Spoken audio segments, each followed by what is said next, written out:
باللہ من الشیطان الرجیم بسم اللہ الرحمن الرحیم الحمد للہ الذی لا یبلغ مدحته القائلون ولا يحصي نعماءه العادون ولا يعدي حقه المجتهدون الذي ليس لصفته حد محدود ولا نعت موجود ولا وقت معدود ولا أجل ممدود فطر الخلائق بقدرته ونشر الرياح برحمته والصلاة والسلام على الرسول المسدد المصطفى العمجد المحمود الأحمد سیدنا و مولانا و مولا الکونین جد الحسن والحسین معانی بالقاسم محمد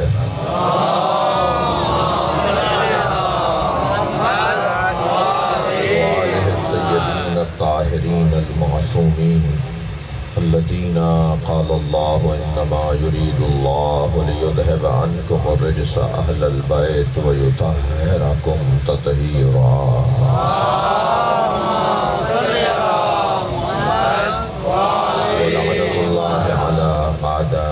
مجمعین من یوم عداوتهم الى قیام یوم الدین اما بعد قال الحکیم فی قرآن الکریم بسم اللہ الرحمن الرحیم قل هو اللہ احد اللہ الصمد لم یلد ولم یولد ولم یکن له کفوا احد صلوات اللہم صلی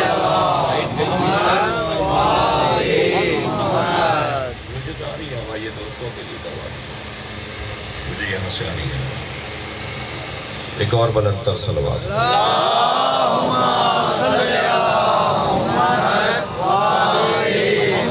اس سے بھی بلند صلوات ہو سکتی ہے تو پڑھیے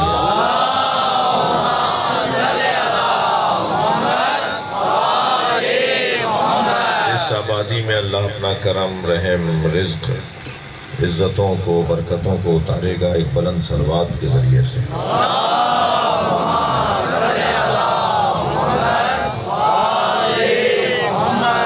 ذکر ہم کرنے بیٹھے ہیں یہ دو وجہ سے ایک تو برکتیں چاہتے ہیں فرشتوں کا نزول ہوتا ہے جہاں نبی اور آل نبی کا ذکر ہوتا ہے دوسرے ہم اس لیے بیٹھے ہیں کہ مودت اجر رسالت کی ادائیگی ہمیں جو نبی انسان بنا کر گئے ہیں اس کا بدلہ دینا ہے علی سے پیار کر کے سیدہ سے پیار محبت کا اظہار اس گھرانے سے اپنی عقیدتوں کا اظہار تو مسئلہ کسی مسلک اور کسی مذہب کا بھی نہیں ہے سب سنی شیعہ ہم اس بات پر متفق ہیں کہ علی علی ہے حسن مولا حسین مولا کا مقام اپنا ہے تمام شخصیات کا احترام اور خیال رکھتے ہوئے بات ہونی چاہیے مگر جو مقام اللہ کے بعد نبی کا اور نبی کے بعد علی کا ہے وہ مقام خود نبی نے فرمایا ما عرف اللہ الا انا و علی اللہ کو کوئی جانتا ہی نہیں سوائے میرے اور علی ما عرفنی الا اللہ و علی اور مجھ محمد کو کوئی نہیں پہچان سکتا اور اگر کوئی جانتا ہے تو اللہ جانتا ہے یا علی جانتا ہے پھر فرمایا ما عرف علی اور علی کو کوئی نہیں جان سکتا الا اللہ و انا یا اللہ جانتا ہے کہ اس نے کیسا علی بنایا ہے یا میں محمد جانتا ہوں کہ علی کیا ہے اس کا ہرگز یہ مطلب بھی نہیں ہے کہ جب اللہ کو نبی اور علی کے علاوہ کوئی جان ہی نہیں سکتا تو ہمیں بھی کوشش نہیں کرنی چاہیے اس کا مطلب یہ ہے کہ اللہ کو نبی اور علی کے علاوہ جب کوئی نہیں جان سکتا تو ہمیں نبی سے پوچھنا ہوگا یا علی سے کہ اللہ کیا ہے نبی بتائیں گے کہ اللہ کیا ہے علی بتائیں گے کہ اللہ کیا ہے ایسے ہی نبی کے بارے میں اللہ جانتا ہے یا علی جانتے ہیں تو پھر اللہ سے پوچھیں گے قرآن بتائے گا کہ نبی کیا ہے یا علی بتائیں گے کہ نبی کیا ہے علی مولا کے بارے میں بھی قرآن بتائے گا کہ علی کیا ہے اور نبی بتائیں گے کہ علی کیا ہے لہذا جو اللہ نے کہا ہے وہی مان لینا مولا کے بارے میں اور جو نبی نے فرمایا یہی ہمارا عقیدہ اسی خط کے اوپر اسی لائن پر چلنا ہے ہم سب سنی شیعہ بھائیوں کو مل کر رہنا ہے اور اتفاق سے رہنا ہے اور ہمارے اتحاد کا ذریعہ اتحاد کا ذریعہ بھی یہی گھرانہ ہے، یعنی طے شدہ ہے کہ ہم فطری طور پر اس گھرانے سے پیار کرتے ہیں، اور نبی نے فرمایا کہ میں نے جو تمہیں اچھی اچھی باتیں پہنچائی ہیں اس کا مجھے بدلہ چاہیے۔ صلوات پڑھنے ذرا نبی کی ذات۔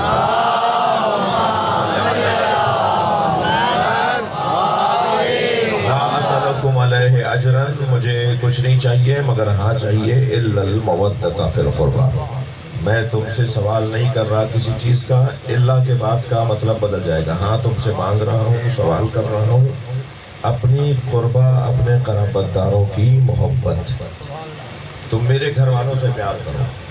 پھر اپنے اصحاب سے فرمایا کہ تم مجھے اتنا بتاؤ کہ تم اپنے بچوں سے زیادہ میرے بچوں کو چاہتے ہو، تم اپنی اولاد سے زیادہ میری اولاد کو چاہتے ہو، تم اپنے گھر والوں سے زیادہ میرے گھر والوں کو چاہتے ہو، اگر تم اپنے بچوں سے زیادہ میرے بچوں سے محبت کرتے ہو تو مسلمان ہو، ورنہ مسلمان ہی نہیں۔ تو ہمیں اپنی اولاد، صلوات پڑھنے ذرا محمد وعلیہ،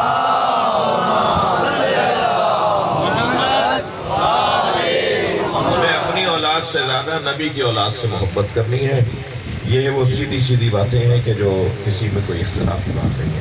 میں نے آپ کے سامنے آمادہ ہے بات کروں، میں نے آپ کے سامنے سورہ مبارکہ توحید کی تلاوت کی ہے، اور سورہ توحید قرآن مجید کا مختصر سورہ ضرور ہے، مگر اس سورہ کو اللہ کا نسب بیان کیا گیا ہے۔ میرا بھی نسب ہے، آپ کا بھی نسب ہے۔ اللہ کا نسب کیا ہے؟ کہ میرا نسب یہ ہے کہ میرے والد کا نام یہ ہے، اور میرے دادا کا نام یہ ہے، میرے پردادا کا نام یہ ہے، اور ان کے دادا کا نام یہ ہے۔ ممکن ہے 7 داداؤں کے نام مجھے ابھی اپنے یاد آ جائیں، ٹھیک ہے؟ ایسے ہی آپ کا بھی حال ہے کہ آپ کچھ بتا دیں گے، اور میری والدہ کا شجرہ یہ ہے، اور میرے والد کا نسب یہ ہے، اور ہم مثال کے طور پر دادا ایسے تھے اور پردادا ویسے تھے، یہ نسب کی باتیں ہیں۔ اللہ کے بارے میں حدیث میں آیا ہے کہ سورہ توحید اللہ کا نسب ہے۔ اللہ اکبر۔ بھائی میرے دادا پردادا کی آپ کی بات ہوگی، اللہ کے نسب کا کیا مطلب ہے؟ تو بس جب اس سورے کا ہم ترجمہ دیکھیں گے تو اللہ کا نسب سامنے آ جائے۔ قل هو اللہ احد، اللہ کا نسب ہی یہ ہے کہ وہ اکیلا ہے۔ صلوات پڑھیں ذرا محمد وعلیہ۔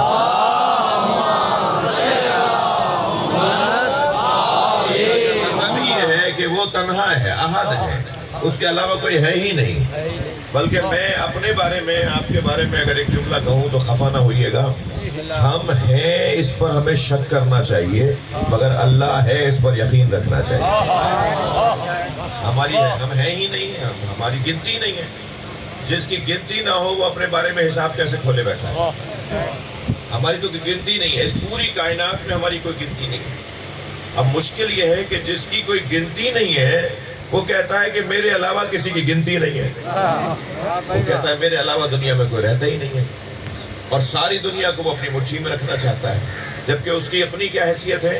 ایک بال آنکھ میں چلا جائے تو سارے آفس بند ہو جاتا ہے۔ یہ وزیر صاحب ہوں گے، یہ سیکرٹری صاحب ہوں گے، یہ پورا صوبہ پورا ملک چلا رہے ہوں گے، لیکن آنکھ میں بال آیا قلم چھوڑ کر بیٹھ گئے۔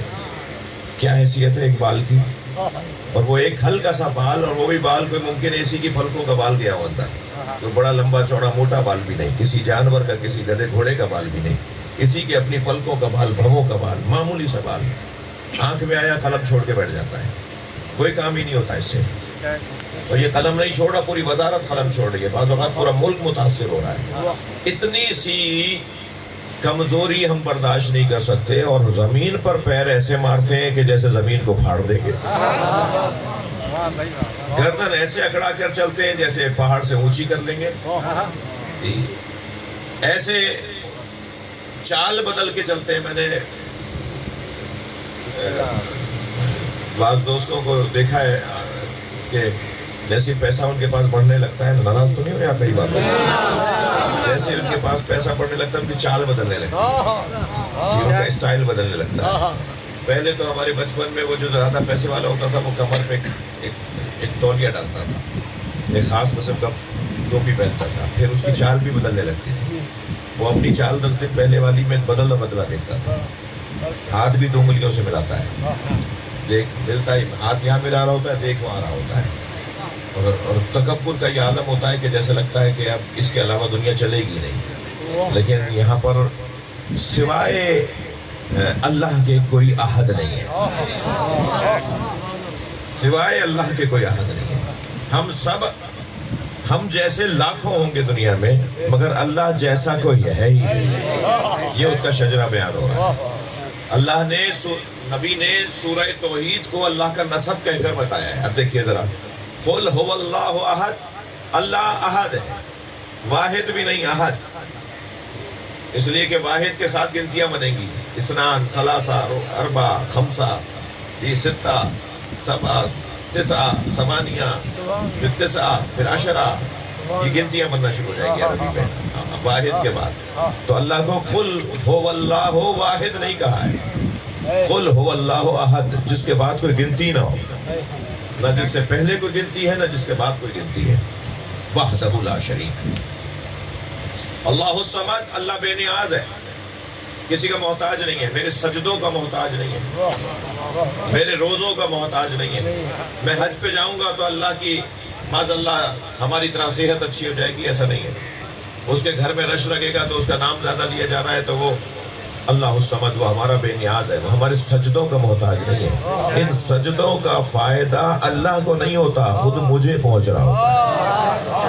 اللہ کو کوئی فائدہ نہیں ہے، ساری دنیا اس کی ہو جائے تب بھی اس کی خدائی میں اضافہ نہیں ہوگا، کوئی بھی اس کا نہ رہے تب بھی اس کی خدائی میں کمی نہیں آئے گی۔ اس کا سجدہ کرنے کے لیے حسین کافی ہے، اس کا سجدہ کرنے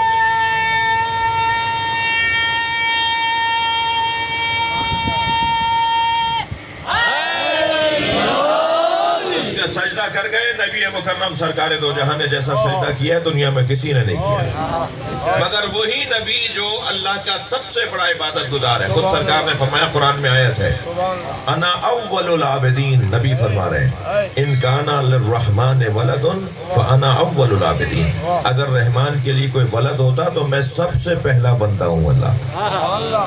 تو نبی جیسا تو کسی نے عبادت ہی نہیں کی، علی مولا جیسا سجدہ کسی کا نہیں ہے، سیدہ جیسی عبادت کسی کی نہیں ہے، مولا حسین کا سجدہ تو مثال بن گیا، ایسا ہی ہے۔ تو یہی جو اتنے اچھا سجدہ کرنے والے ہیں، میرے مولا نبی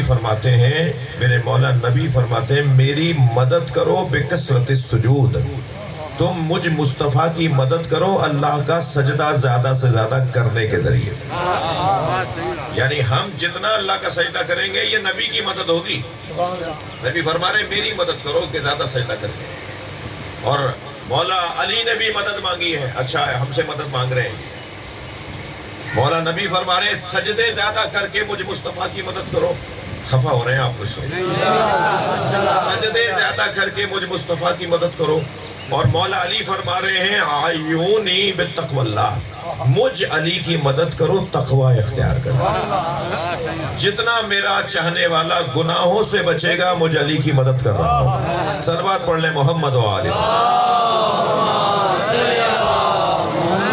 بہت بڑا مجمع ہے، اس سے بلند صلوات نبی اور آل نبی۔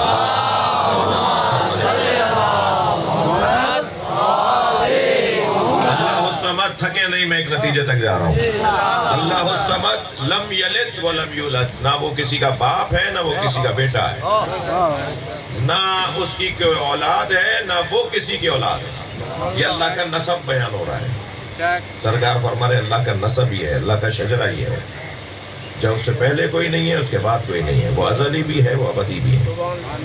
میرے مولا علی کو پورے قرآن میں جس سورے سے عشق ہے نا وہ ہے سورہ توحید۔ جی ہر ایک کا پسندیدہ کام ہوتا ہے، ہر ایک کا پسندیدہ کوئی موضوع ہوتا ہے۔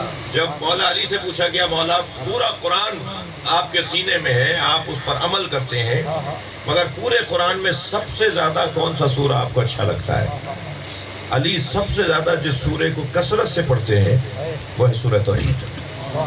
ہمیں حکم ہے نا کہ پہلی رکعت کے اندر سورہ الحمد کے بعد کوئی بھی سورہ پڑھ سکتے ہیں، الحمد نہیں چھوڑ سکتا کوئی بھی۔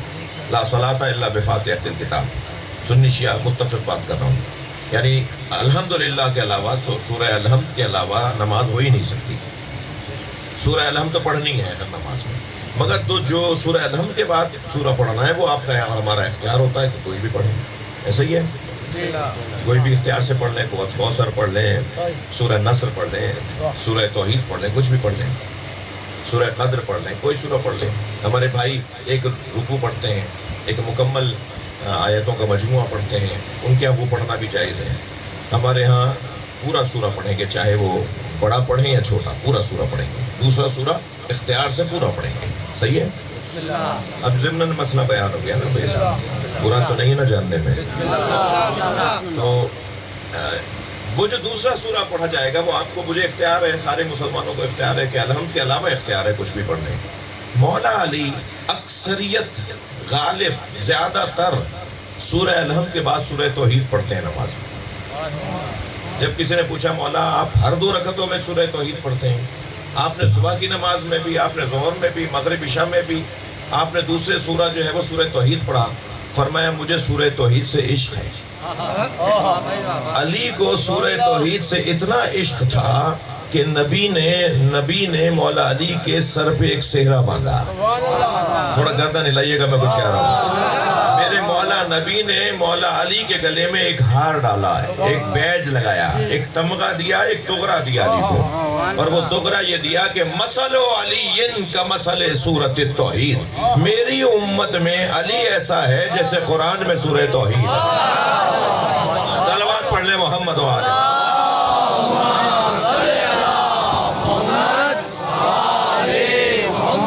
تھوڑا سا آپ دوست بیٹھنا چاہ رہے ہیں اور تھوڑی جگہ بنائیں گے، تھوڑی سی اگر اور زحمت فرمائے آگے آنے کی۔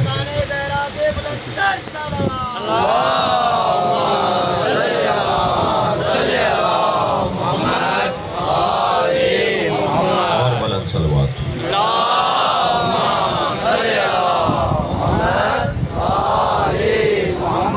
ماشاءاللہ، بات آگے بڑھے۔ مولا نبی فرما رہے ہیں مثل علی، اچھا یہ لہجہ جو ہے نا سرکار کا، مولا نبی کا مولا علی کے لیے، کبھی فرمایا مثل علی کمثل القمر اذا طلع اضاءت الظلم، علی کی مثال ایسی ہے جیسے 14ویں کا چاند۔ جب 14ویں کا چاند نکلتا ہے تو زمین پر کہیں اندھیرا نہیں رہتا، پوری زمین چمک رہی ہوتی ہے اس چاند کے ذریعے سے۔ میرا علی میری امت میں ایسا ہے جیسے 14ویں کا چاند، اور جب 14ویں کا چاند چمک جاتا ہے تو پھر ظلمتیں، اندھیرے بھاگنا شروع ہو جاتے ہیں۔ کبھی فرمایا مثل علی کمثل الراس من الجسد، علی کی مثال ایسی ہے جیسے بدن میں سر کو ہوا کرتی ہے۔ علی میرے لیے سر کا مقام رکھتا ہے، میں علی کے لیے دھڑ کا مقام رکھتا ہوں۔ اور پھر خود فرمایا اے میرے امتیوں، اے میرے چاہنے والوں، تمہیں پتہ ہے کہ انسان اپنے سر سے پہچانا جاتا ہے، میں محمد بھی اگر پہچانا جاتا ہوں تو علی اور اولاد علی سے پہچانا جاتا ہوں۔ کبھی میرے مولا سرکار نبی نے فرمایا مثل علی کمثل الکعبہ یدور ولا یدار، علی کی مثال ایسی ہے جیسے خانہ کعبہ کی مثال۔ کعبے کے گرد سب چکر کاٹتے ہیں، کعبہ کہیں چکر کاٹنے نہیں جاتا۔ میرے امت میں علی کی مثال ایسی ہے جیسے خانہ کعبہ۔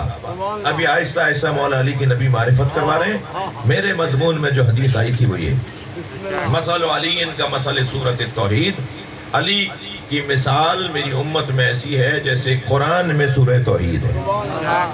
اگر میں ایک سوال آپ سے کروں کہ انسان وہی چیزیں اپنانے لگتا ہے کہ جنہیں وہ پسند کرتا ہے، ایسا ہی ہے؟ کسی سے اگر مثلا ہمیں کسی بزرگ عالم دین سے پیار ہو جائے، محبت ہو جائے، تو ہم اس کی طرح قلم پکڑتے ہیں، ہم اس کی طرح امامہ پہنتے ہیں، ہم اس کی طرح وہی والی نالینیں جس رنگ کی انہوں نے پہنی بھی ہوتی ہیں، ایسا ہی ہے؟ ہم مثلا بیٹھتے ان کی طرح ہیں، ہم چلتے ان کی طرح ہیں، جس سے پیار ہو جاتا ہے اسی کے اسٹائل کو اور اسی کے طریقوں کو اپنایا جاتا ہے نا، ایسا ہی ہے؟ جس سے محبت ہو جاتی ہے اسی کے طریقوں کو اپنایا جاتا ہے۔ تو مولا علی کو سورہ توحید سے پیار ہے، اور مولا علی کے لیے سرکار نے فرمایا کہ علی میری امت میں ایسے جیسے قرآن میں سورہ قل هو اللہ احد اللہ الصمد لم یلد ولم یولد ولم یکن لہ کفوا احد، یہ جو سورہ ہے پورے قرآن میں جیسے یہ سورہ ہے ایسے میری امت میں علی ہے۔ یہ جب مولا علی کو سورہ توحید سے پیار ہو جائے گا، سورہ توحید چاہتے ہیں، سورہ توحید کو بار بار پڑھتے ہیں، تو اب علی بن ابی طالب میں بھی وہی صفتیں آنے لگیں گی جو پروردگار عالم نے سورہ توحید میں بیان کی ہیں. وہ خالق کی صفتیں ہیں، یہ مخلوق کی صفتیں ہوں گی. اللہ الصمد سے پہلے ہے قل هو اللہ احد، اللہ کے علاوہ کوئی ہے ہی نہیں. علی نے خود کو اتنا بلند کیا کہ امت میں بعد از نبی علی کے علاوہ کوئی ایسا ہے ہی نہیں. آپ دیکھ لیجئے حضرت عمر کیسے آ کے حضرت علی سے سوال کرتے ہیں. آپ دیکھ لیجئے حضرت ابو بکر نے کیا فرمایا، لم تلد النساء، حضرت ابو بکر کا جملہ سنا رہا ہوں، لم تلد النساء مثل علی بن ابی طالب، کائنات میں کوئی عورت ہی نہیں ہے جس نے علی جیسا بچہ جنا. حضرت عمر نے ایک مرتبہ نہیں 72 مرتبہ فرمایا لولا علی لہلک عمر، اگر علی نہ ہوتا تو عمر ہلاک ہو گیا.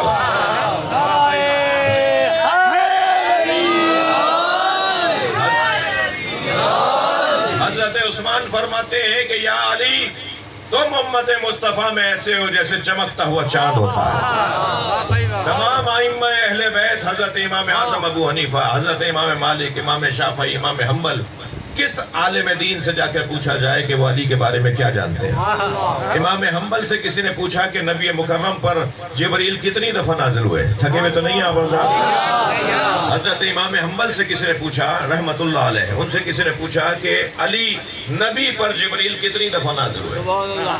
جبریل اترتے تھے نا قرآن لے کر، تو فرمایا کتنی دفعہ نازل ہوئے، تو انہوں نے فرمایا 12,000 مرتبہ. تو فوراً اس نے پوچھا علی پر کتنی دفعہ نازل ہوئے. تو وہ جو اور لوگ بیٹھے تھے وہ سوچ رہے تھے کہ جواب دیں گے کہ تمہارا سوال ہی غلط ہے، علی پر جبریل کا اترنے کا کیا مطلب ہے. جبریل تو نبی پر اترتے تھے، نبی کے اوپر وحی لے کر آتے تھے، نبی کے خدمت میں حاضر ہوتے تھے، تم یہ کیا سوال کر بیٹھے کہ علی کے اوپر کتنی دفعہ. تو انہوں نے فرمایا 24,000 دفعہ. انہوں نے کہا جی نبی پہ 12,000 دفعہ، علی پہ 24,000 دفعہ. جی نبی پر 12,000 دفعہ آئے ہیں تو علی پر تو اس سے کم ہونا چاہیے تھا یا ہونا ہی نہیں چاہیے تھا. آپ کہہ رہے ہیں 24,000 دفعہ. کہنے لگے تم نے حدیث نہیں سنی، انا مدینۃ العلم علی بابها، میں شہر علم ہوں، علی اس کا دروازہ ہے، دروازے پر ہر آنے والا 2 دفعہ آتا ہے، جب آئے گا جب جائے گا. صلوات پڑھ لیں محمد والے.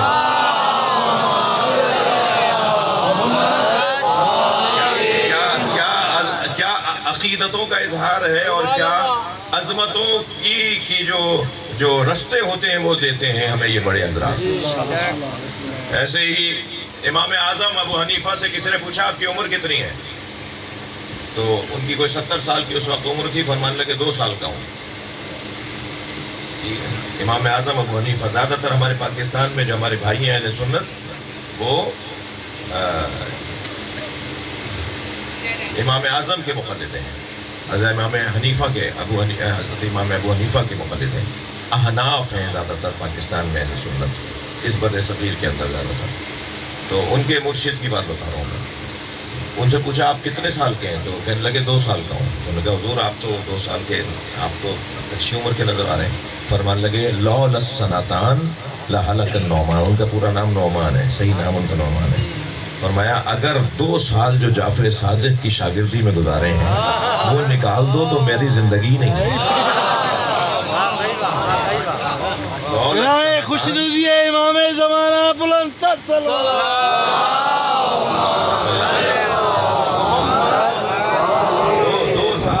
سنتان، سنا اور سنتان 2 سال، 2 سال نہ ہو لہلک النعمان، تو میری تو کوئی زندگی نہیں ہے، میں تو ہوں ہی نہیں، میں وہی کچھ ہوں جو 2 سال میں نے ان کی خدمت میں گزارے. تھک تو نہیں رہے آپ حضرات. تو یہ گفتگو بہت ہی روشن گفتگو ہے کہ وہ پھر اب پوری امت میں ممتاز ہو جانے والا گھرانہ. فرمایا کہ مجھے سورہ توحید سے عشق ہے، تو پھر علی مخلوق میں احد ہو جائے گا. توجہ ہے، خالق احد، اب مخلوق میں احد اگر کوئی ہے. مگر کہیں جملے کو محسوس کیجئے گا، میں ذمہ دار بہت فاضل عالم تو نہیں ہوں مگر جاہل بھی نہیں ہوں، ذمہ دار ضرور ہوں. ایک جملہ ہدیہ کر رہا ہوں آپ کو کہ یہ جو مخلوق میں، میرے بچے رہنے تو ایسے ہو جائے گا، مخلوق میں جو احد ہو جائے گا نا تو کہیں ایسا نہ ہو کہ امت گمراہ ہو جائے. لہٰذا علی کو محتاج مصطفیٰ بنا دیا. فرمایا انا و علی من نور واحد، میں اور علی، نبی فرما رہے ہیں میں اور علی ایک نور کے دو ٹکڑے ہیں، یعنی ایک طرف سے دیکھو گے تو میں نظر آؤں گا، دوسری طرف سے دیکھو گے تو علی نظر آئے گا۔ اللہ اکبر۔ بلا تشبیہ بچوں کو سمجھانے کے لیے سکے کے دو رخ ہوتے ہیں نا، سکہ دو طرف سے دو مختلف ہوتا ہے، ایک طرف لوگو بنا ہوا ہوتا ہے پاکستان کے سکے پہ چاند ستارہ، قائد اعظم کا مزار، کوئی بھی پاکستان کی علامت لگی ہوئی ہوگی، اور دوسری طرف سے اس کی مالیت لکھی ہوئی ہوتی ہے کہ 5 روپے کا ہے، 10 روپے کا ہے، کتنے کا ہے۔ تو ایک طرف مالیت ہوتی ہے، ایک طرف حیثیت کی حیثیت کو کہتے ہیں، نبی علی کی مالیت کو کہتے ہیں۔ یعنی حضرت فرما رہے ہیں میں اور علی ایک نور کے دو حصے ہیں، ایک نور کے۔ اب جب دو حصے ہیں تو ایک حصہ دوسرے کا، دوسرا پہلے کا، لہذا کبھی دن نہیں گزرتا سرکار کا بغیر مولا علی کے۔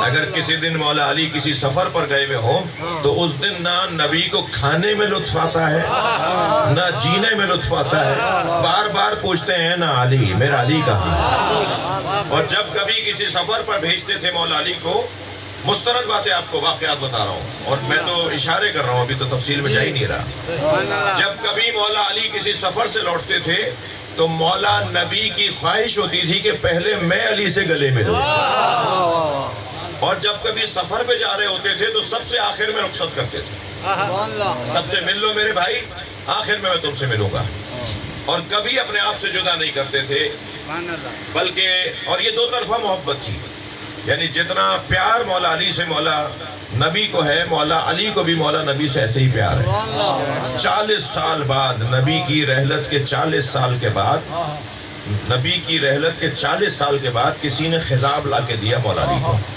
کہ علی اپنے بالوں کو رنگ کر لیجئے، آپ کے بال سفید ہیں ایک عرصے سے، ان کو کلر کر لیں، رنگ کر لیں، خضاب کر لیں۔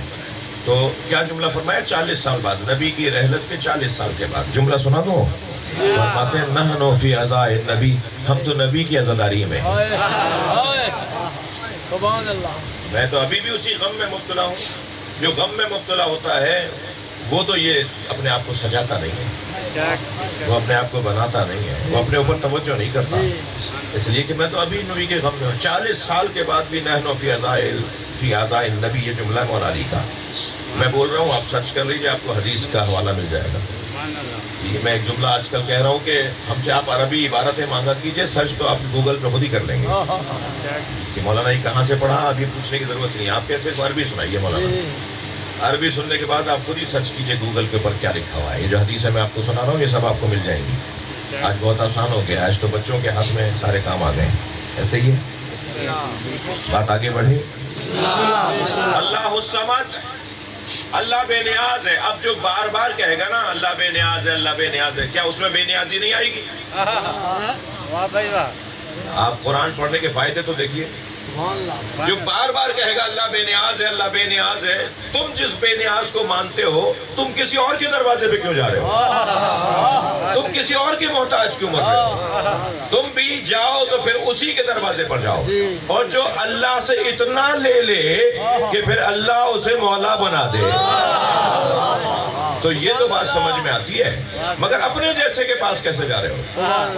جو خود تمہارا محتاج ہے، تم اس سے کیسے سوال کر رہے ہو جا کر؟ میدان منی کے اندر حج کے موقع پر حاجیوں کے درمیان ایک فقیر بھیک مانگ رہا تھا، مولا امام زین العابدین نے اسے آواز دے کر میرے مولا نے اسے آواز دے کر فرمایا کہ یہ سارے فقیر بیٹھے ہوئے ہیں، تم انہی سے مانگ رہے ہو جو مانگنے آئے، تم اس سے کیوں نہیں مانگ رہے کہ جس سے یہ سب مانگنے آئے؟ صلوات پڑھ لیں محمد و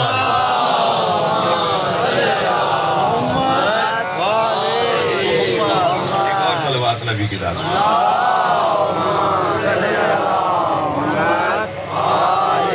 اس سے بلند صلوات پڑھ لیں۔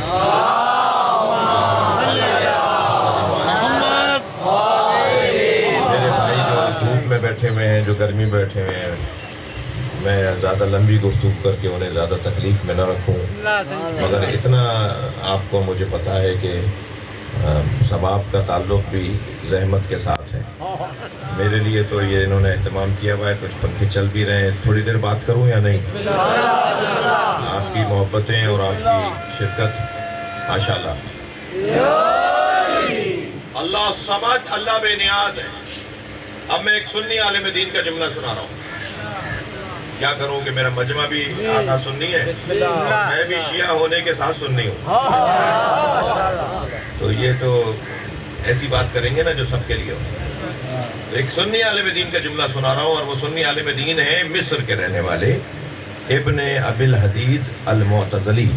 پہلے جیسے آج بریلوی دیوبندی لکھا جاتا ہے نا، پہلے لکھا جاتا تھا الاشعری المعتزلی، جیسے آج بریلوی اور دیوبندی لکھا جاتا ہے ہمارے ہاں، ایسے پہلے سنی علماء کے ساتھ لکھا جاتا تھا الاشعری المعتزلی، ایسا ہی ہے۔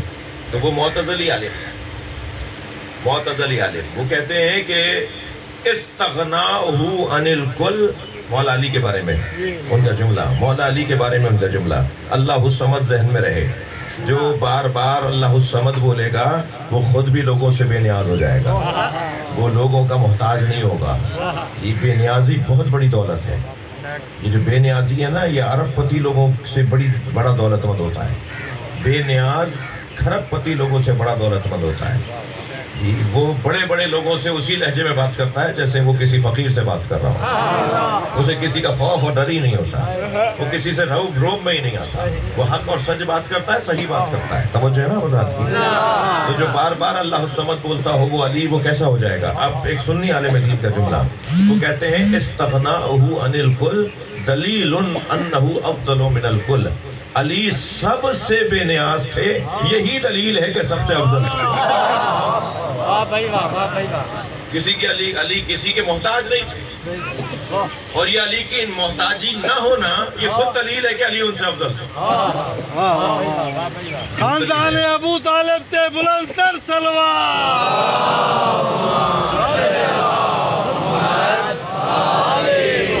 بات آگے بڑھے، اللہ الصمد لم یلد ولم یولد، جو بار بار کہے گا لم یلد ولم یولد، وہ بچوں کی خاطر اصولوں سے ہاتھ نہیں اٹھائے گا، وہ آباء و اجداد کی خاطر اپنے اصولوں سے ہاتھ نہیں اٹھائے گا۔ وہ اور بات ہے کہ اس کے آباء و اجداد بھی معصوم ہیں اور اس کی اولاد بھی معصوم ہے، لیکن وہ علی اپنے بچوں سے ہاتھ اٹھا لے گا، اس لیے کہ بچے اس کے کاموں میں رکاوٹ نہیں ہے۔ میں نے ایک بات کی ہے، اللہ کرے بات منتقل کروں، دو چیزوں کی وجہ سے ہم ہتھیار پھینک دیتے ہیں، ہم اصولوں سے ہاتھ اٹھا لیتے ہیں، ہم اپنے قانون سے ہاتھ اٹھا لیتے ہیں، ہمیں استثناء مل جاتا ہے۔ دو چیزیں، ایک پڑوسی، برابر والے کا خیال کرنا ہے چاہے کوئی بھی ہو، پڑوسی کا ہمسائے کا خیال کرنا ہے چاہے وہ غیر مسلم ہو، چاہے وہ ہمارے مذہب کا نہ ہو، کوئی بھی ہو برابر والا ہے، پڑوسی ہے۔ وہ جو دور ہمارا رشتہ دار رہتا ہے اس سے زیادہ مقام اس کا ہے جو برابر میں رہتا ہے، یہ میں حدیث سے سنا رہا ہوں آپ کو۔ تو جب اس کا مقام ان سب سے زیادہ ہے، چاہے یہ کوئی بھی ہو، یہ کوئی بھی کلمہ پڑھتا ہو، مگر پڑوس میں رہتا ہے، تو ہم اصولوں سے ہاتھ اٹھا لیتے ہیں پڑوس کی وجہ سے۔ جو یہ کہہ رہا ہے اللہ الصمد میں بے نیاز ہوں، بے نیاز کا مطلب یہ ہے کہ اس کا جسم ہی نہیں ہے، اس لیے کہ جسم مکان کا محتاج ہوتا ہے، اور جس کا جسم ہو جاتا ہے، مکان ہو جاتا ہے، اس کا پڑوس ہو جاتا ہے، اور جس کا مکان ہی نہیں ہے اس کا پڑوس کہاں ہوگا؟ میرے مکان کی وجہ سے پڑوس بن رہا ہے نا۔ جب اللہ کا مکان ہی نہیں ہے، اللہ کا جسم نہیں ہے، تو پھر اللہ کا پڑوس بھی نہیں ہے۔ اب جو بار بار کہہ رہا ہے اللہ الصمد اللہ الصمد، اس کا مکان ہے، اس کا جسم ہے۔ وہ 47 ہجری میں کوفے کی مسجد میں اس کے سر پہ ضربت مار کر اسے زخمی کیا، ان کا خون نکلا، ان کا بدن مبارک نجف اشرف میں آج برا جوان ہے۔ جیسے تخت پر کوئی امیر کائنات بیٹھا ہوتا ہے، ایسے مولا علی نجف میں تخت پہ بیٹھے ہوئے ہیں۔ یہ ذریعہ مبارک مولا علی کا تخت ہے۔ ہمیں زری نظر آ رہی ہوتی ہے، ہم مولا علی کو ہم نظر آ رہے ہوتے ہیں۔ جو سلام کرنے جا رہا ہے، جو یہاں سے سلام کر رہا ہے، جو وہاں سے مولا علی کو آواز جا رہی ہے۔ میرا موضوع نہیں ہے، بڑا پسندیدہ موضوع ہے۔ اللہ نے کچھ فرشتوں کو مقرر کیا ہے، کچھ فرشتوں کو مقرر کیا ہے کہ دنیا کے کسی کونے سے بھی اگر کوئی میرے آل کو سلام کرے گا، یہ فرشتے ان تک پہنچائیں گے۔ مجھے اور میری آل کو جو سلام کرے گا، یہ فرشتے انہیں پہنچائیں گے۔ اور امام حسین کے لیے تو ایک مخصوص فرشتہ ہے، اس فرشتے کو کہتے ہیں فطرس، اس کا نام ہے فطرس۔ فطرس قیامت تک دنیا میں کوئی بھی کہے گا نا السلام علیکہ یا ابا عبداللہ، اے حسین میرا آپ پر سلام، تو فطرس وہ سلام نام لے کر پہنچائے گا کہ آپ کے فلاں چاہنے والے نے سلام بھیجا ہے۔ تو مجھے بتائیے سلام کے بعد جواب واجب ہے یا نہیں؟ صلوات پڑھ لیں محمد و آلہ۔ سلام کے بعد جواب واجب ہے۔ تو ہم جب سلام والا حسین کو بھیجتے ہیں تو ان کی طرف سے جواب آتا ہے۔ اب میں کیسے یقین کروں مجھے جواب آ گیا ہے؟ تھک تو نہیں رہے، جواب بتا رہا ہوں۔ مولا حسین کی طرف سے کیسے جواب آتا ہے، اس کو مجھے کیسے یقین کروں؟ ہمارے اندر کا اطمینان بتاتا ہے کہ حسین سن رہے ہیں۔ دنیا میں زیادہ مطمئن لوگ آپ کو وہ ملیں گے جو حسین کے عزادار ہیں۔ آپ سروے کیجئے، میرا کام ہو چکا ہے اس پہ، میں اس کے اوپر ہم کام کر چکے ہیں۔ دنیا میں سب سے زیادہ مطمئن لوگ، پریشان نہ ہونے والے لوگ، جلدی نہ گھبرانے والے لوگ، آپ خودکشی کرنے والوں میں ریشو نکالیے، خودکشی کرنے والوں میں آپ کو 1% ملیں گے حسین مولا کے چاہنے والے۔ وہ 1% بھی اس لیے ملیں گے کہ انہوں نے مجلسوں میں آنا بند کر دیا ہے، انہوں نے ذکر حسین سے اپنے آپ کو دور کر لیا ہے۔ وہ بھی اگر حسین مولا سے جڑ جائیں، خودکشی کون کرتا ہے؟ مایوس لوگ کرتے ہیں نا، جو مایوس ہو جاتا ہے وہ خودکشی کرتا ہے۔ پریشانیاں، پیسہ نہیں ہے، الجھنیں ہیں، یہ ایک لمبی اس نے مصیبتیں اپنی بنائی بھی ہوتی ہیں، اور ان مصیبتوں کو سوچنے کے بعد وہ کہتا ہے کہ پھندا لگا دو، کہیں سے کود لگا دو، کہیں سے چھلانگ لگا کے اپنی ہڈی پہ توڑ دو، دماغ توڑ دو اور مر جاؤ۔ یہ کام وہ کرتا ہے جس کے پاس کربلا نہ ہو۔ جس کے پاس کربلا ہو وہ ہر پریشانی میں علم پہ چلا جاتا ہے، وہ ہر پریشانی میں مجلس میں آ جاتا ہے۔ بہت زیادہ پریشان ہو اور پیسہ ہو تو وہ کربلا چلا جاتا ہے۔ لہذا میرا سروے ہے، آپ دنیا میں خودکشی کرنے والوں میں ڈھونڈیں گے تو آپ کو 1% وہ ملے گا، اور وہ بھی 1% وہ ہوگا کہ جو ذہنی طور پہ توازن کھو بیٹھا ہوگا اور اس نے اہل بیت کے ذکر سے اپنے آپ کو دور کر لیا ہوگا۔ اللہ الصمد لم یلد، مولا علی بار بار جب کہیں گے لم یلد ولم یولد تو پھر علی کے بچوں کی وجہ سے علی کے کاموں میں کوئی رکاوٹ نہیں آئے گی۔ وہ اور بات ہے کہ علی کے اپنے بچے ایسے ہیں کہ جو علی بابا کی تربیت کے مطابق آگے بڑھیں۔ وَلَمْ يَكُنْ لَهُ كُفُوًا أَحَدٌ، اور کوئی اس کا کف نہیں ہے۔ اب یہ جس کا کف نہیں ہے نا وہ تو اللہ ہے۔ اللہ کے بعد مخلوق میں اگر کوئی ہے، لولا علی لما کان لفاطمۃ کف علی وجہ الارض، اگر علی نہ ہوتے تو فاطمہ کے برابر کوئی نہیں تھا۔ جیسے حضرت مریم کا شوہر نہیں ہے نا کیونکہ ان کے برابر کا نہیں تھا۔ حضرت مریم کی شادی کیوں نہیں ہوئی اور بغیر شوہر کے بچہ دنیا میں کیسے آیا؟ اس لیے کہ سیدہ مریم علیہ السلام، حضرت مریم کا کوئی کف نہیں تھا، کوئی دنیا میں اس معیار کا مرض نہیں تھا جو حضرت مریم کے ساتھ رہتا، اور اگر مولا علی نہ ہوتے تو سیدہ کے برابر کوئی نہیں تھا۔ صلوات پڑھیں محمد و آلہ۔